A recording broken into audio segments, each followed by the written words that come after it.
professional regulation, a shield to protect the public from misconduct? Today's story reveals how a system meant to oversee legal professionals instead enabled harassment, threats, and intimidation of vulnerable citizens. You know what fascinates me about this case?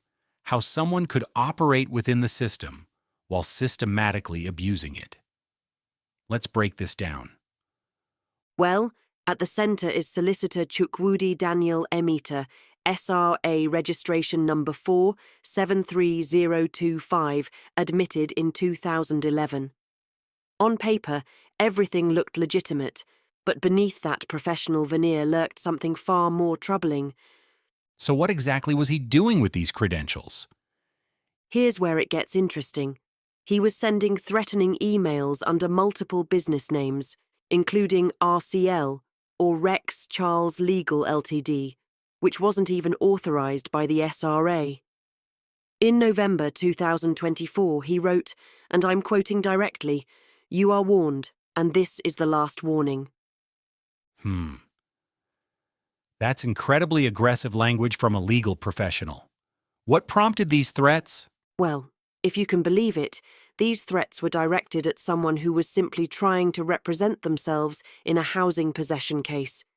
He threatened to have them arrested, press criminal charges, and even contact their probation officer.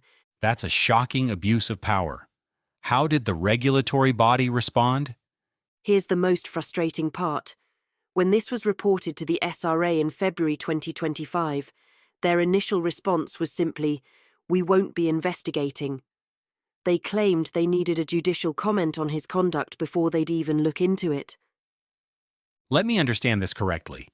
Even with documented evidence of threats, they wouldn't investigate without a judge specifically pointing it out? Exactly right. And when they finally did investigate, after months of pressure, they confirmed he breached SRA Principle 2 and Rule 1.2. Their response? Just advice. No real sanctions, no meaningful consequences. You know what this reminds me of?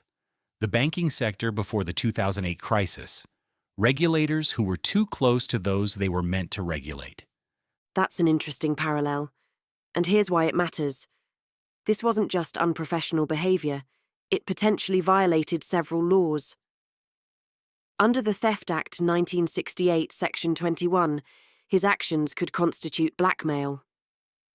The Protection from Harassment Act 1997 also comes into play. How widespread do you think this kind of behavior is in the legal profession? Well, that's hard to quantify because many cases likely go unreported. Think about it. If you're being threatened by someone who knows the legal system inside and out, would you feel confident speaking up? That's a chilling thought. What safeguards should be in place to prevent this?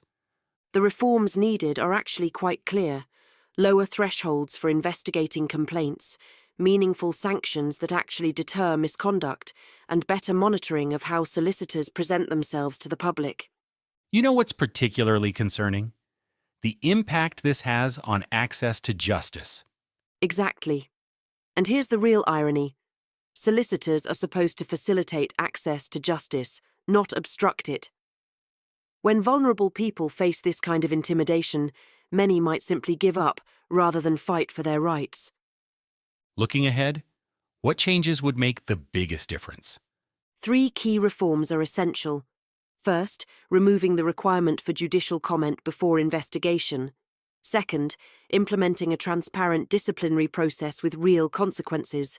And third, creating better oversight of solicitors operating under multiple business names. Those sound like practical steps. What can people do if they encounter similar situations? Document everything. Save emails, record calls, keep detailed notes. Don't be intimidated into silence. And most importantly, report misconduct even if you think nothing will come of it. Change only happens when patterns of abuse are exposed. That's valuable advice for anyone dealing with legal professionals. Any final thoughts on this case? Yes, this case isn't just about one rogue solicitor or one regulatory failure. It's about whether we're willing to demand better from those who hold positions of trust in our legal system. The law should protect the vulnerable, not be weaponized against them.